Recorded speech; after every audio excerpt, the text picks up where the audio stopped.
the Hub on Hollywood, an iHeartRadio podcast. I'm your co-host, James Rojas. And I'm Jamie Blanco. On this week's episode, Martha's Vineyard is going to need a bigger boat as it celebrates the 50th anniversary of Jaws. How to Train Your Dragon devours the box office, all the competition, no competition really at the box office. Okay. Has John Wick, the spin-off ballerina, missed the mark? Did it miss its target? We'll find out. Tom Cruise is cruising for a bruising. What? Again. But first, Jamie, we are celebrating a milestone. Jaws is celebrating a milestone. We are celebrating a milestone. That's right. And that is 500 subscribers. Woo! Awesome. Okay, great work. So exciting. Now help me refresh my memory because I believe that we reached 300 subscribers in December of last year, like around December. And so I think it was like 3 months, we garnered another 100. And then since then, we garnered another 100. So 200 in less than a year. Yeah. Thank you so much. Woo! Thank you so much for tuning in, for watching us here on YouTube and discussing the filmmaking industry, the highs, the lows, the ins, the outs, the lefts, the rights, and all that stuff. Everything in between. Yeah. Everything that gets made here, the incredible local talent that we have, filmmakers, actors, makeup artists, stunt people, everything in between. We've had them here on the Hub on Hollywood, and we want more. We want more of them so that we can bring them to you. Thank you for liking, sharing, subscribing. So what are we going to do? What are we going to do to celebrate and to give the people what they want? Yeah, to thank our loyal more of us, watchers, viewers. Right? Yeah, absolutely. You have the chance of winning a Hub on Hollywood hat and a Hub on Hollywood T-shirt. So we both have Hub on Hollywood polos, but this one would be like a T-shirt with our logo on it, and hats as well with the logo on it as well. So all you have to do is for this video, like the video, share the video, and comment down below. If you can show all of those three things, then you have a chance of winning a T-shirt and a hat. You can email us, hubonhollywood@gmail.com. We'll also, of course, be looking at the comments and all that other stuff on our desktop YouTube studio settings. Do you have a desktop computer? I don't. Only laptops, right? Only laptops. Yeah. Nobody's going back to desktop. I mean, no giant CPUs. People who take them seriously, yes. Okay. Yeah. But no, but thank you for taking us seriously because this is a fun thing that we do, in the side of our lives and everything else. No, we don't get paid for this, and so we're doing this out of the goodness of our heart, for better or for worse. But no, thank you so much for joining us. If you are not a viewer, but you listen to us, thank you also for liking and listening. You could, always follow and leave a comment. 5-star reviews help us out a lot. iHeartRadio, Spotify, Apple Podcasts, wherever you get your podcasts, we are there. So that's right. Again, so here's 500. Can we reach 20,000 by the end of this year? Oh my God. I like how you're thinking. Yes. Reach high, right? Reach high. We'll call Mr. Beast will be calling us soon. What did they say? If you're shooting for the moon, if you miss the moon, you'll land on the stars or something like that. Yeah. We'll do that. Or you'll get lost in space. Or you get lost in space and get sucked into a black hole and get stretched around like spaghetti. But you know what? What? As mentioned, we love movies, and Massachusetts, we are great at making epic movies. Hell yeah, blockbuster movies, classic movies. One of them celebrating its 50th anniversary. I can't believe it. Jaws. Jaws! The only movie that my father-in-law watches. Is his favorite of all time. Shot and filmed off of Martha's Vineyard. And Martha's Vineyard is going to be celebrating with a bunch of activities. Yeah. If you can get out there. Yeah. Martha's Vineyard is filled to the gills. Filled to the gills. With fans flocking over there. Yeah, I like how you said you're going to need a bigger boat. Yeah. Because you're going to need the boat to get out there. Yeah, you're going to need a bigger Martha's Vineyard as well because so many people are going over there. Of course, that, as you mentioned, the place where the movie directed by Steven Spielberg was filmed, hotels fully booked. If you haven't booked this a year in advance, then you're on a sinking ship. You are SOL. A lot of stuff going on, including, of course, screenings all weekend long of the film, documentary of the film as well. There's going to be live performances of the movie's score. Donna, Parties, they can meet some of the cast and crew, all the stores and shops. If you ever wanted any Jaws merchandise, this is the place to be because they're going to be selling it all. Chomp. Yeah. Have you seen? I don't think it's AMC, maybe it's Cinemark or something, but the Jaws popcorn bucket. Yeah. It's amazing. So I saw somebody actually holding the whole thing, and it's literally like this big. Oh my God. And you could, like, you know when they mount deer heads on the wall or moose heads? Yeah. Like you could put this on a wall and it will look like an actual shark Okay. that you've captured with your bare hands. Can you like shove your arm in it and pretend You could put like it's eating you? You could put in a good amount of arm in that shark, but you don't want to. You want to put popcorn, which you'll eventually have to dig. Yeah, you put your whole arm in there to dig to the bottom. But a lot of cool stuff. One thing that locals are asking fans to do, however, and that is to respect the locals, respect the space because people live there. Of course, people think Martha's Vineyard, a big, vacation spot. People live there year round. And so, not every home you can just walk on the lawn and do your thing and take pictures. Respect the locals. Yeah, and a lot of these seaside towns are smaller. They don't have the infrastructure necessarily. So plan ahead and be respectful. Don't get drunk. End up in somebody's backyard. Or in the water. A lot with of private, shacks. backyards and stuff like that. Yeah. Not necessary. With the shacks. With the shacks, dude. Well, yeah. So let us know if you're going to Martha's Vineyard. Tag Hub on Hollywood on any social media posts. We are everywhere: Instagram, TikTok, Facebook. We're on Blue Sky as well. Yours is. I'm not on Blue Sky, but Dang it, Jamie. I know, right? I'm on Blue Sky. I know. I'm gonna get there eventually. I'm At gonna James get there. Rojas. But Lady Jam, that's me. You can find me, Instagram. Lady Jam 21 on Instagram, and and just find the Hub on Hollywood, send us and pictures. you will find us. Yeah. We'll be swimming out there in the vineyard, keeping In you the deep end. safe from the shacks. I just want to mention real quick. Yeah. Speaking of movies made here Yes. in New England, I actually just saw Manchester by the Sea. Oh, wow. And I'd Just seen bits for the first time? I know, I'm terrible, but this is the first time I've seen like the whole movie. Yeah. I have never seen a more New England movie Oh, yeah. in my entire life. It opens up in Beverly Hospital, where I've been like for the last couple of weeks with clients of mine. And it's like, oh my God, it's like too close to home. But there's a part where the kid is like fishing with his uncle, and he's like, "It's a shack. I got a shack." And it's that, It's just so. It's so true. It's a really so good movie legit. and a good representation of the area, like, everything, geography-wise. the culture. It's so depressing. It It is is. so depressing. But it's got some really great moments, like, yeah. as far as like the humor goes. It's Yeah, like you got this like devastating parts of the movie, and then he's walking with his nephew, and he's like, "Well, we go in the orphanage." We're like, "No, you're not going to the orphanage." Yeah, there's one starring Yeah. Casey Affleck. I think there's a deleted He's scene where he great. goes into a Dunkin' and he's like, Oh, no, really? sorry, that was an Stop, SNL skit. Sorry, that's an SNL skit. Cut your nails. Cut your nails, dude. All right. Well, speaking of classic films and awesome films, Top Gun Maverick, Dun, dun, dun, one dun. of the best sequels. I think you can argue one of the best Yeah. sequels of all time. Sure. And so there's some controversy because I think you What's would. happening I think now? you would think a lot of people love Tom Cruise. The actor, maybe not. Yeah. The person is questionable, but the actor. Yes, and his work. And his work. You can't help but deny he's a hard-working actor. And so you would think, who doesn't like him? Of course, there are many people who don't like him, but for certain reasons. Talk Yeah. about the actor. So, do you know Daniel Tosh, the comedian?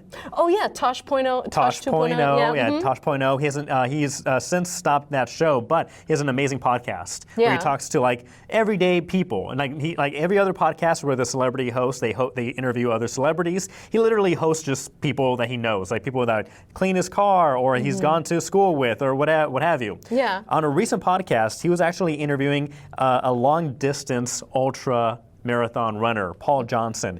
And Paul Johnson, at the time of the recording, he was in the Navy. So he's working on those ships, on the aircraft carriers and whatnot. And so Daniel had him on, of course, talking about his ultra marathon running, but knowing that that the U.S. military, I'm not sure if it rents it out, but they allow filmmaking on these aircraft carriers. Yeah. And it's a good good thing for the military because it's a great recruitment strategy. Like after Top Gun, a lot of people signed up for the Navy and the Air Force. So Top Gun 2, the government's like, yes, but whatever you need, we're gonna help you out. So Daniel asks Paul, so what do you think about Tom Cruise? And he just says, don't like him. And he goes, well, why? Whoa, why? Yeah. So he says, when they went out to film, they had 5,000 sailors on the aircraft carrier that they were using to film on. And during that time, they're taken out to sea and they can't do anything, like other than operating the ship. But you have 5,000 sailors pretty much not doing anything, kind of like hunkered down in their bunkers. And they said that for the entire duration of the filming, they could not use the gym because the gym was dedicated to Tom Cruise. And so you have 5,000 people on a ship for who knows how long they're filming, not being able to burn off some steam and not use the gym. Not only that, but they were told, do not make eye contact with Tom Cruise. Really? And so he says since then, the Navy guys, they do not like him. That is such a Hollywood, Which is crazy. That's such a diva thing to. Don't look me in the eyes. Don't look Mr. Cruise in the eyes. Oh my gosh. Tell me that's not true. This is what this guy says. He says, the military goes above and beyond, especially for projects like this. Like if you imagine the Transformers movies, they let them shoot like every military aircraft and everything they needed because the military gets a good return on that, with people wanting to join the army. And so they're like, okay, we're gonna do whatever Tom Cruise wants to do for this shoot. So they go out there, again, 5,000 sailors, sweaty, hot, underneath, again, their bunkers or whatnot for God knows how long. Yeah. And then you're told you can't use the gym. What? For one man, we can't use the gym? Yeah. And then two, don't look at that man who's using your gym. And so... That's ridiculous. So we need Tom Cruise to comment on this. Is this true? Is this slander? We need clarification, Mr. Cruise. We do, Mr. Cruise Missile. This is awful. And then who knows what he was doing in their gym? Was he jumping on all their couches? Yeah. That's No. you don't know. You don't jump on those benches. If you're an A-list actor, it doesn't matter who you are. Don't you feel a little bad about that? Don't you feel a little guilty? Yeah, shouldn't he be saluting everybody on that ship? Of sailors. Shouldn't he be saluting them? Shouldn't he be making eye contact with them and thanking them for their service? The thing and is, not taking their gym? So this is completely contrary to the Tom Cruise not legend image because everybody you talk to, especially celebrities, maybe that's key. You need to be a celebrity to be in good relations with Mr. Cruise. I keep saying Mr. Cruise, but Tom. Every celebrity that gets interviewed asking, what's Tom like? They always say, the nicest guy. He is when he's talking to you, he's laser focused on you and makes you feel like you're the only person in the world. And it makes you feel so important and so well listened to and respected. Yeah. And Tom, he is the guy you want to be with, to have a great conversation with. And so this kind of is marring the reputation, the image of Tom. Yeah. Maybe they say that because they want to work again. Maybe. We'll see. But I hope it's not true. There's a slogan called "Don't Cross the Cruise." Is there? Now there is. Did you just make that? Now there is. Ooh, that sounds like a good movie. That's really scary. What if that's... Yeah, you can make a movie about the real Tom Cruise and what's going on behind the scenes. Dun, dun, dun. Well, if you've ever interacted with Tom Cruise, let us know. Is he warm or cold? Let us know down in the comments. Yeah. Speaking about what's hot. Yeah. You know what's hot? Dragons. Dragons are hot. Dragons are very hot right now. They're very hot right now and always have been. And you know what dragons love? What? They love treasure. Treasure. And this movie, How to Train Your Dragon, is filling up a treasure trove chest of doubloons of money. Okay, cash, dollars, sure. You got it. Yeah, so How to Train Your Dragon, the live action adaptation of the classic animated movie franchise, is doing great. People are going out there in droves and watching it. And we spoke recently in our last episode about me wanting to watch Lilo and Stitch. So I had a free afternoon. I was like, okay, cool, I'm gonna go to the movies and watch Lilo and Stitch. This was right when How to Train Your Dragon came out. And I was like, ooh, that looks really good too. So, and I heard mixed stuff about Lilo and Stitch, which we will get into at the end of this episode. But so I figured, let me just go for what I'm hearing is good good buzz from. So I went into watching that, and it's really good. Yeah. It's really good, and a lot of people agree. As of June 19th, it's grossed $114 million in the U.S. and Canada, and worldwide collectively, it's earned $253 million. Yeah. So on a budget of $150 million, not a bad start at all. Right, not a bad start on making their money back. Now, were you a fan of the original? Did Love you the watch original. the original? Love the original. Okay, and you remember it completely. So, from what I'm hearing, this is almost a shot-for-shot remake. And I just want to make a note that this, I believe, is DreamWorks' first live-action adaptation of one of their works. I believe so. I think so. That sounds right. Okay. And going up against Disney, for example, who has just a ton of these now. They're just beating that dead horse of remaking every single animated classic that they have ever had. Yeah. So to see another studio kind of going in at it, I thought that they did a pretty decent job of doing this live action remake, of making it true to the original that everybody loved.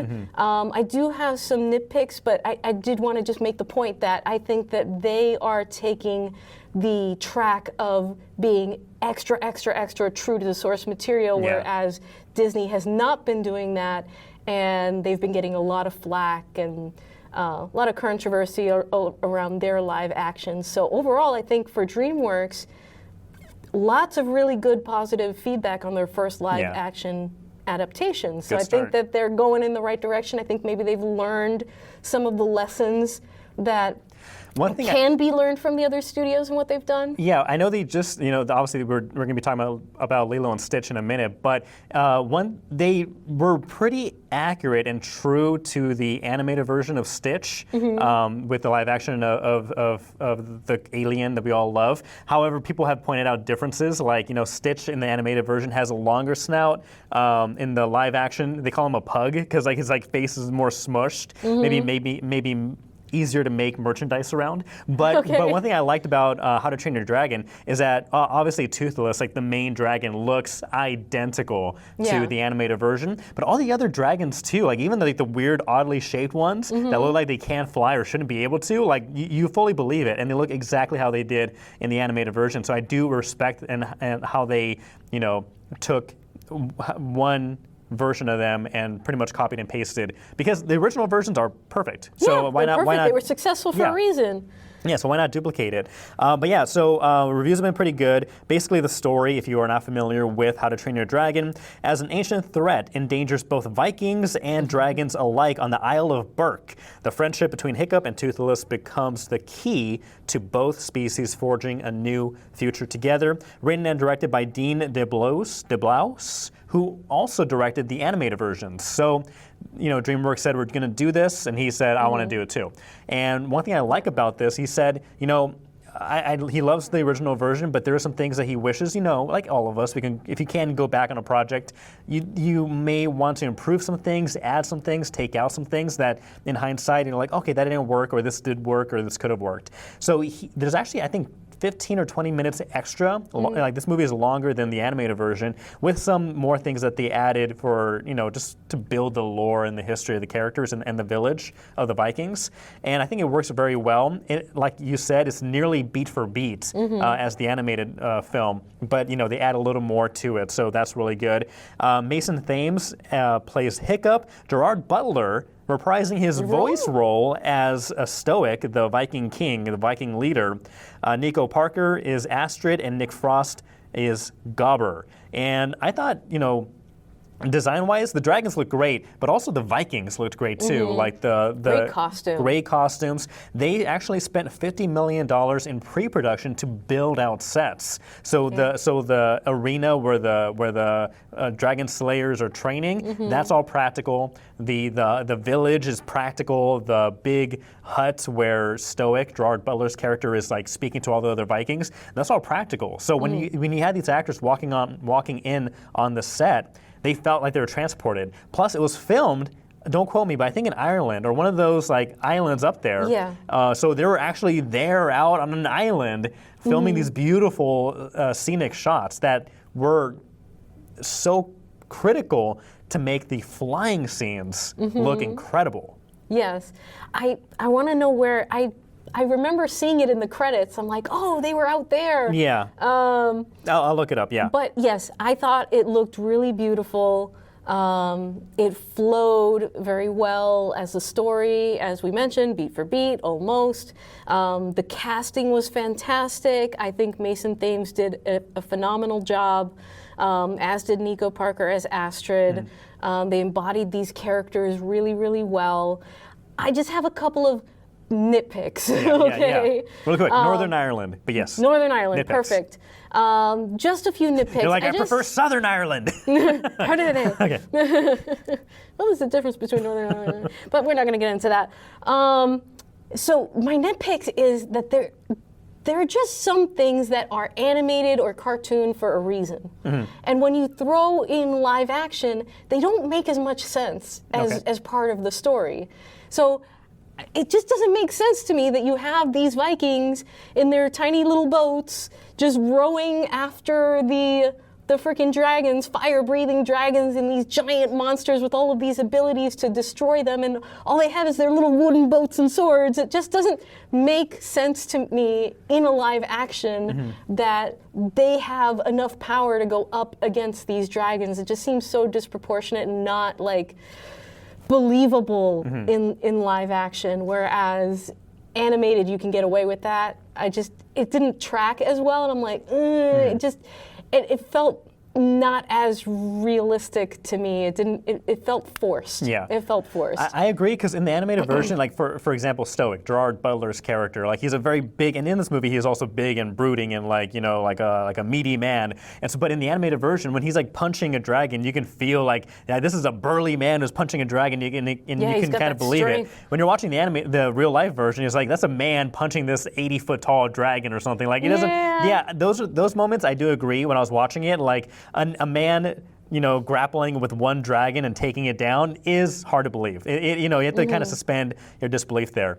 One thing I think that they actually improved on or increased the intensity was the fire scenes, because when you have like live action characters avoiding actual fire, like flames and fireballs, and you have things catching on fire around them, like that opening scene where Hiccup gets in between like this like wooden pillar, and you just feel the fire, the flames going all around him, like shooting on this side and this side, and he's just trying not to get scorched. Like that, like you could imagine how hot that is. So I think this did a really good job in making the fire aspect seem much more dangerous. Okay. Yeah. No, I agree. Yeah. I agree. No, but I do agree with like the physical when it came to hand in hand and like with their sticks and swords. Yeah, you have to suspend your disbelief there.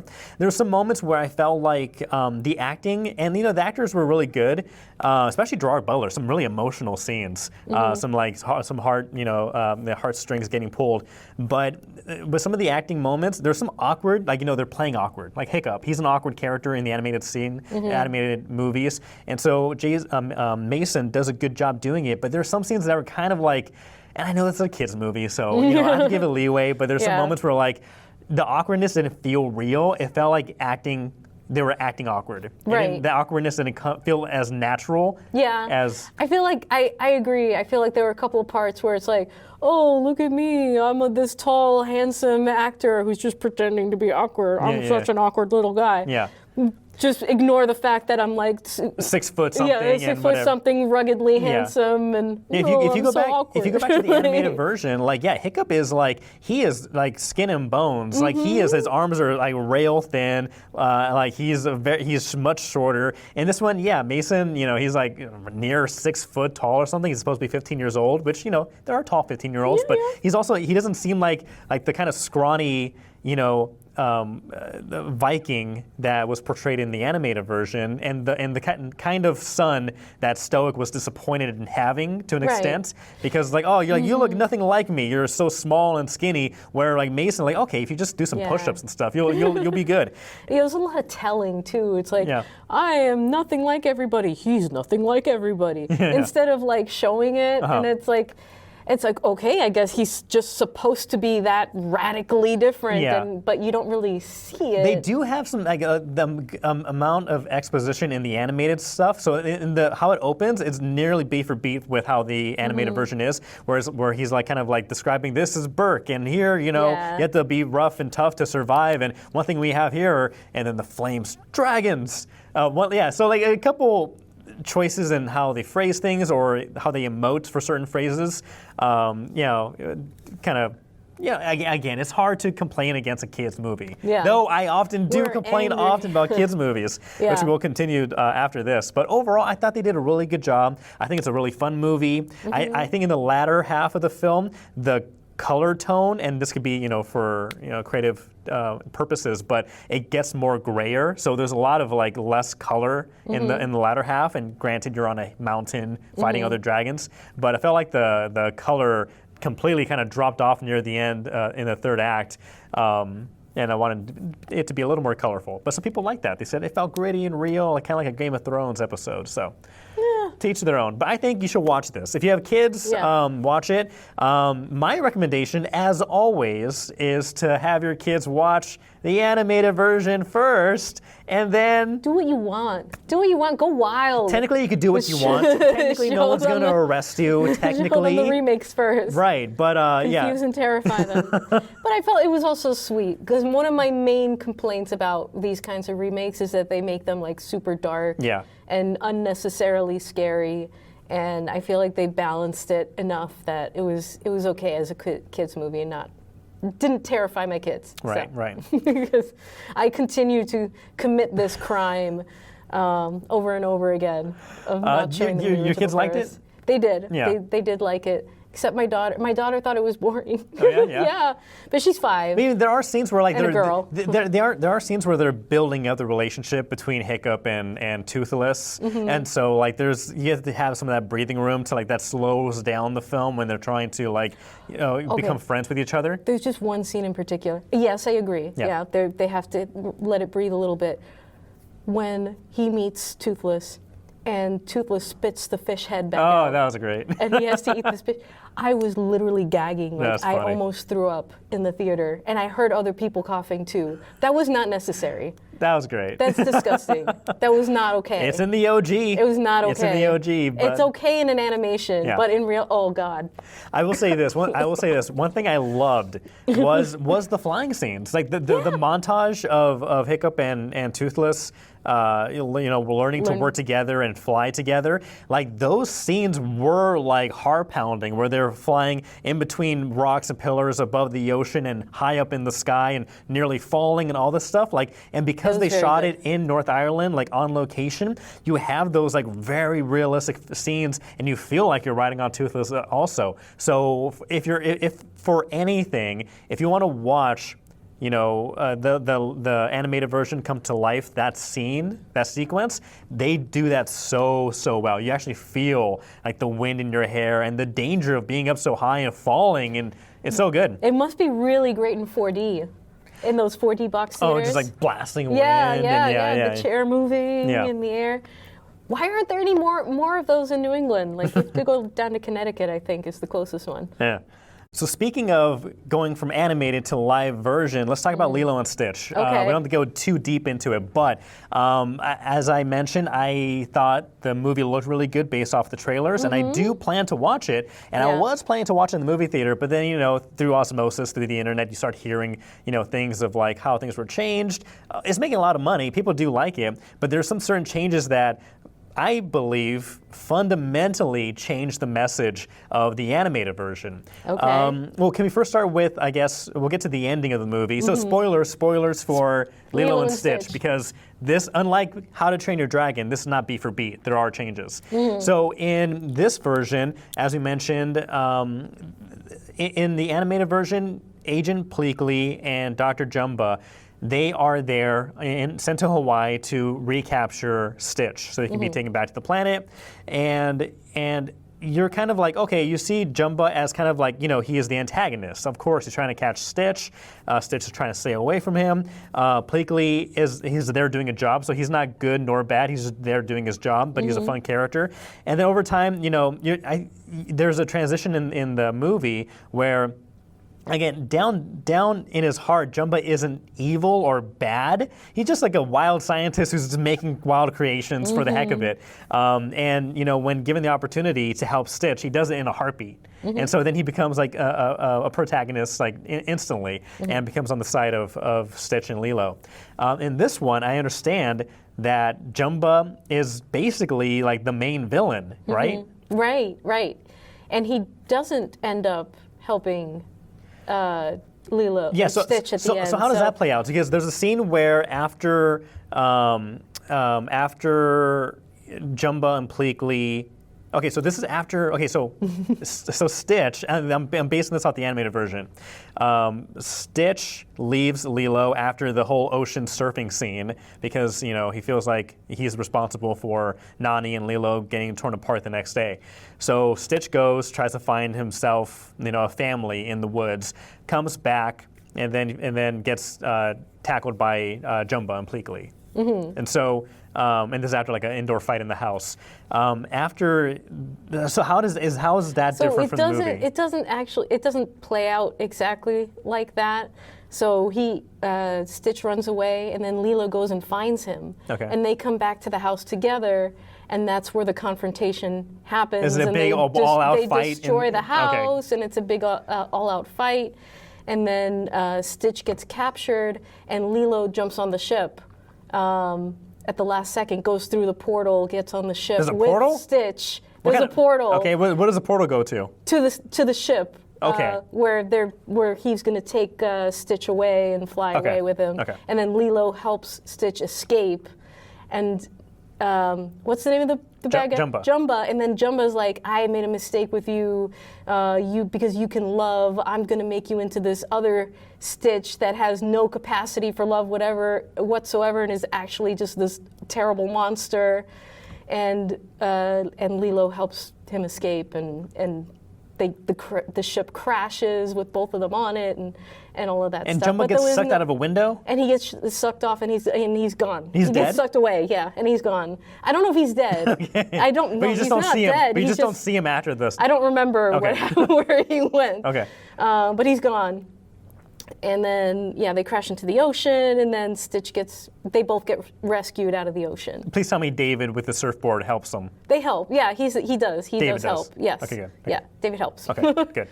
And then when they get back to the beach, there's the councilwoman. Does she pop in? Yep. Okay. Yep, and the councilwoman is there and everything, so. Okay, so that's pretty much the same. Again, I don't like how they changed Jumba to be the villain. So that's kind of disappointing. But so after Cobra Bubbles, so he comes in and says, "Sorry, I gotta take Lilo away from you, Nani." So what happens? Okay, so I've got to take Lilo away. Well, this wasn't at the end. Anyways, they agree that Lilo has to go to the home. Lilo has to go into foster care, but she ends up being put into foster care with the neighbor. Okay. And David. And neighbor was introduced before? And the neighbor's introduced before. Okay. She's like this nice old lady who helps them on occasion and babysits Lilo. And she decides to become the foster parent. With David? With David. So this is David's grandmother. Okay.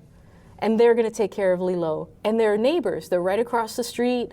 They're family. They consider each other family. And that's going to allow the sister to go away to college, pursue her dreams, but stay in very close contact with her sister. When the house gets rebuilt, they're right there, and the sister's always going to be with her. And so it's not like Lilo's going into foster care with some stranger and just disappears and the family's torn apart. It's everybody is family, right? So the neighbor is now a part of their family. David is now a part of their family, and they're stepping up to help take care of Lilo so that the sister can go and follow her dreams. Does Pleakley stay on the planet? Which one's Pleakley? The one-eyed one. Yeah, I don't know. You don't know. He visits. I wasn't paying that close of attention. You review movies. I know. Okay. But so the Sergeant Bubbles or Cobra Bubbles. Cobra Bubbles, he's hanging around, and I guess he's dating the grandma or something. He's dating the. Why not? So Nani, she's going into marine biology, right? Yes. Yeah. So and she's going to California, Long Beach or something, or right? Is that right? Right. So people were bringing this up of how stupid this is. That Nani is going. Oh, really quick, but before I do this, go into my rant. I'm sure in the movie it was sprinkled that Nani wants to go to college. Yes. Okay. So Nani wants to go to college to study marine biology, right? She's very smart. She's worked very hard. She has all of these awards. Right. She wants to go to college. She got accepted to her dream school, but she's gonna decline it. She keeps declining it, and the neighbor's the one that's trying to encourage her to accept. Okay. Again, marine biology, right? Yes. So the stupid thing about this is that she's going all the way to California, a 6-hour flight, all the way to California to go to school on a scholarship, or just doesn't say? No, she got a scholarship. Okay, fine. Scholarship, marine biology.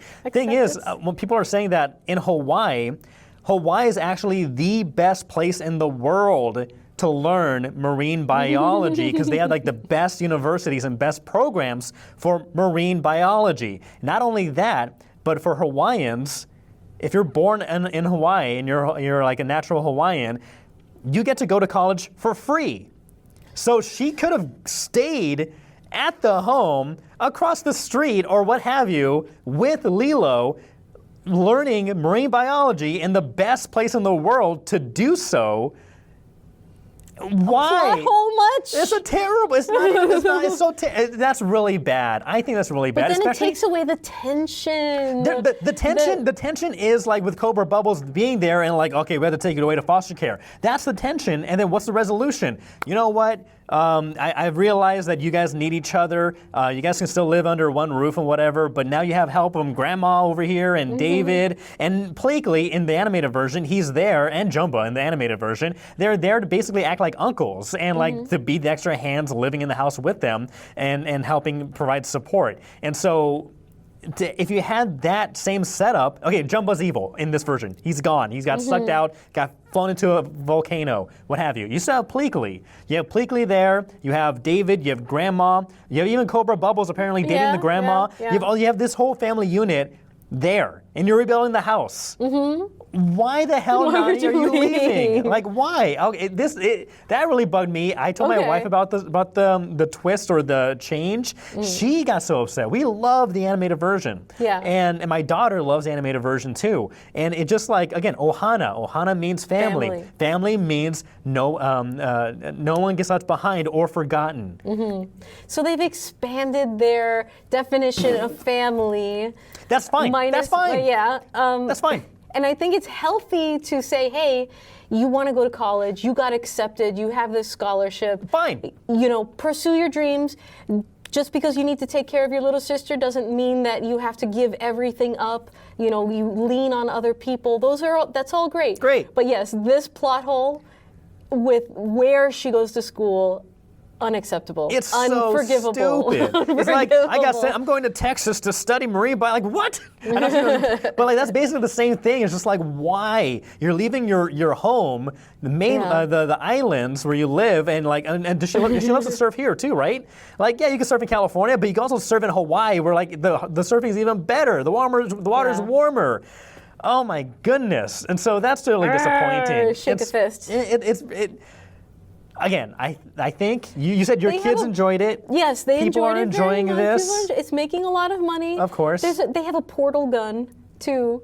They use the portal gun to go back and forth so that the sisters can visit each other from California to Hawaii. So why do you even need a space? Okay, so why did Jumba and Pleakley even need a spaceship? Can't they just on their planet just like portal to Earth and like yoink and then go back? Like having a portal gun. Yeah, that was that's such a like. Okay, here's a magic toy that you guys can now introduce into the movie for whatever plot convenience. And so why?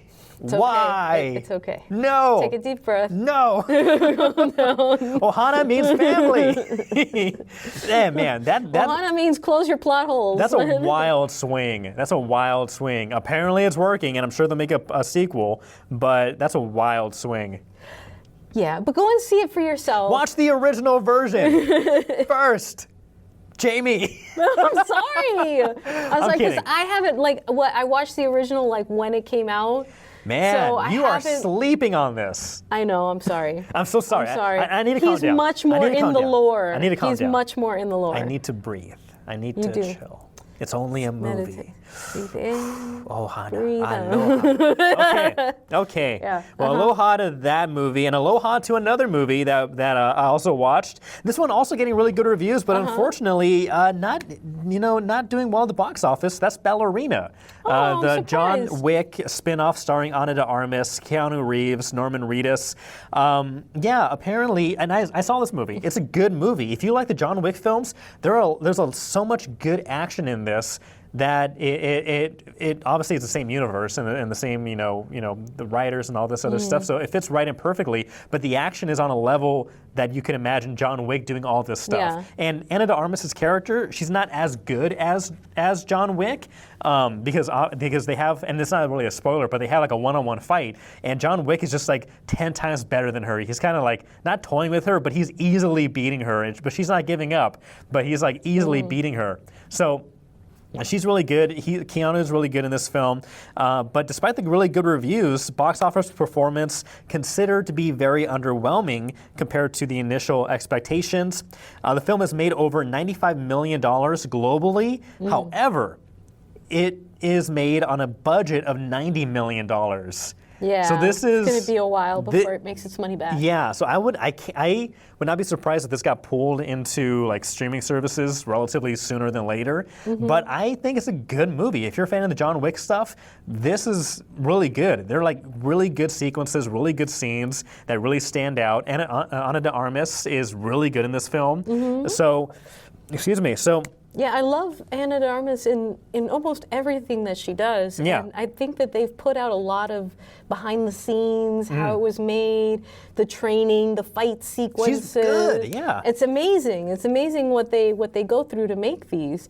And I think that they've been trying to build up that hype. I think that they've been doing the marketing. So I'm surprised that it's been so underwhelming. Yeah.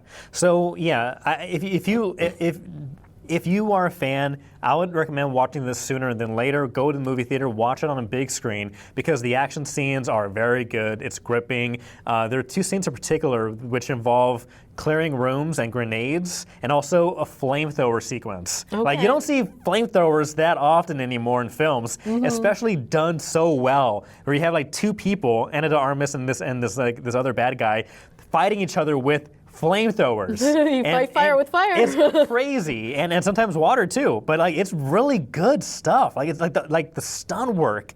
Kudos to the stunt team, stunt coordinators, and Ana de Armas for putting in the work in not only firearms training but also physical training. One thing I like about this is that, and they tell you right off the bat that Ana de Armas, you are a small woman. We can train you as much as you can, but at the end of the day, like you are physically weaker than many men you're going to go up against, so you need to adapt. You need to fight how you fight and not try to fight like, by using brute force like somebody else would. You have to be adaptive, you have to improvise, you have to be like, resilient. And there are good portions of this film where she's getting her butt whooped, but it's cool because she kind of Jackie Chan's it up by using like things around her to her advantage. And so I think it's really good stuff. Check it out. For those unfamiliar, basically the story, an assassin trained in the traditions of the Ruska Roma organization sets out to seek revenge after her father's death. Plain and simple, kind of like the first movie, the first John Wick. John Wick's dog gets killed, and because of that, a lot more people get killed. This is basically that. I recommend it. Go watch this. I mean, it's straightforward. It's the genre. It's expected of the genre. Do you feel like you would have wanted a little bit more of a complex plot or more to it? For or these it type just of for these works? type of movies, you don't need. 3 angled or like 4D chess for these movies. You just need a simple character who's like, hey, I was wronged. I'm gonna make it right. Yeah. And anybody who gets in my way, they're not gonna have a good time. So if you want to have a good Fair time, enough. go watch Ballerina in theaters while you can. A lot of people expected to watch a lot of movies this weekend. 2 movies coming out that a lot of people are excited for. 28 Years Later. That is the 3rd movie from the 28 Days Later, 28 Weeks Later. Now it's 28 Years Later. This is expected to make between 28 and $30 million. Elio. This is an animated film. I don't know much about this one. Okay, very excited about Elio. It's about a little boy who's missing an eye. He's sort of an outcast, and his dream is to get abducted by aliens. Who hasn't dreamed about that? I know that's my dream. Yeah. It's like just to hitchhike my way across the galaxy. Yeah, exactly. That was a great series of books and movies also. But yeah, so he's trying to make a friend. He doesn't have any human friends. And hey, lo and behold, he gets abducted by aliens, makes a cute little friend, and has to bring humanity and all of these beings together. And it looks really cute. It looks really fun. Me and my kids are really excited about seeing that one. And that is out this weekend in theaters. So Pixar film. We're gonna go AMC Tuesday, movie AMC Tuesday. Yeah, may make between $25 and $30 million in its opening weekend.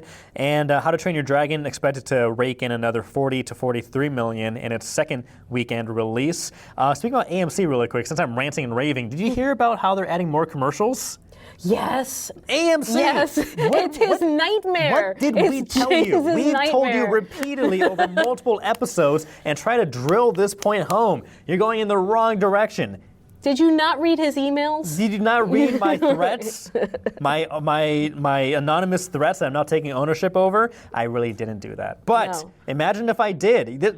More commercials. Yeah. I understand you need money to survive. I get it. But this isn't the way. It is so funny that we keep ranting about this. Yeah. You in particular. Yes. It's rubbing off on my son. It's rubbing off on Nikki. He's like, we were in the theater, and he's like, James would hate this. Yeah. So no, even more. And is this AMC specific? AMC. Now they say that there are like 5 other theater chains that have done this over the past 4 years. Over the past 4 years, they've introduced something similar where they add another commercial. And according to their reporting, it hasn't affected sales or whatever. And so AMC is like, it hasn't affected the theater going experience for those people in those movie theaters, so it shouldn't, affect our audience. It's affecting me, AMC. It's giving him palpitations. Yeah. What does AMC now stand for? All more commercials? Is that what you guys stand for now? All more commercials? All marketing. All marketing commercials? Yeah. Come on, AMC. Goodness. Okay, well, you know what doesn't drive me crazy? What? Cinequote. Yay! All right. 'Cause we're on a roll. We're on a 10-game winning streak. Yeah. We're going to make that lucky number 11. All right. And if we do get this, please be sure to subscribe. Help us get to 5,000 followers on YouTube. You've gone down from 20,000. Yeah, I'm lowering the bar just a tad. Just a little, okay. But yeah, help us reach another milestone. But let's go and play today's game. Again, Cinequote, basically it's kind of like Wordle. There's a movie of the day. You have to guess what movie it is based on the quotes that are provided. Up to 5 guesses. Let's go for it. This is game number 918. So let's see how well we do. This is good. Quote number 1. They say sarcasm is a metric. Oops. For potential. If that's true, you'll be a great man someday. I'll get the bags. I'll do this one more time because I accidentally turned off my iPad. They say sarcasm is a metric. For potential. If that's true, you'll be a great man someday. I'll get the bags. I don't know off of that one quote. It does sound familiar, but I may have to do next quotes. Let's go. In 3, 2, 1. They went home. I knew I couldn't kill them. More powerful men than me have tried. But if I could get them to kill each other. That does sound familiar. Is this like Avengers? Is this like Civil War? Captain America Civil War? Yeah, I think it could is. be. Captain America. I'm gonna try it. Captain America Civil War. Captain America, not Captain Phillips. Captain America Civil War. Submitting. Yay! All right. All right, 11-game winning streak. And as promised, as you promised us, you are now going to subscribe to the Hub on Hollywood. Again, thank you so much for those who have subscribed. We have reached 500 subscribers. Again, if you want the chance of winning a t-shirt or a Hub on Hollywood hat, like, share, and comment down below. Show us that you've done that by either, commenting and pointing arrows or sending us an email, hubonhollywood@gmail.com. We'll be looking out. But do those three things, like, share, comments, and you have the chance of winning a Hub on Hollywood hat and a Hub on Hollywood t-shirt. Yeah, this is great. Great milestone. So very, very, very exciting. Yeah. Very exciting. Halfway to 1,000. Woot! And 10% of the way to 5,000? Absolutely. That's the goal for the end of the year. 5 million now at the end of the year. God. I've raised the bar again. That's right. Raising the bar constantly is New England. We've got a ton of great movies filming here right now. We've got M. Night Shyamalan in Rhode Island filming with Jake Gyllenhaal. We've got Tony with Anthony Sessa. Anthony Sessa. Yes. Dominic Sessa. Dominic Sessa filming here in the Boston area, in the North Shore. We've got the other one. Other secret films we can't talk about right now. Flashlight, the TV show about the spooky New England town. So we've just got a bunch of big projects getting underway right now. More coming later in the summer.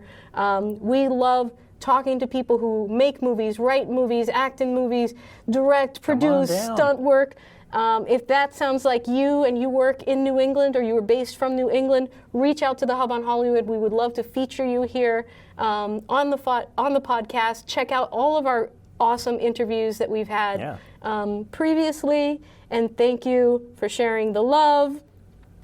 Really quick, the hearts. Yes. Us millennials, you're adapting. I'm adapting. That's because of my kids. I would do this normally. Because millennials, we usually do the heart this way, but now the kids use their fingers. Like, how do you do this? Yeah, something like that. I don't like that. You don't like that? That's like what my daughter does. I don't like that. No. No. Okay. What I do like is you guys watching and listening on iHeartRadio, Spotify, Apple Podcasts. Also follow us on the social medias. We're on TikTok, Instagram, Facebook at Hub on Hollywood. Jamie. Until next week. time. I'm James. I'm Jamie.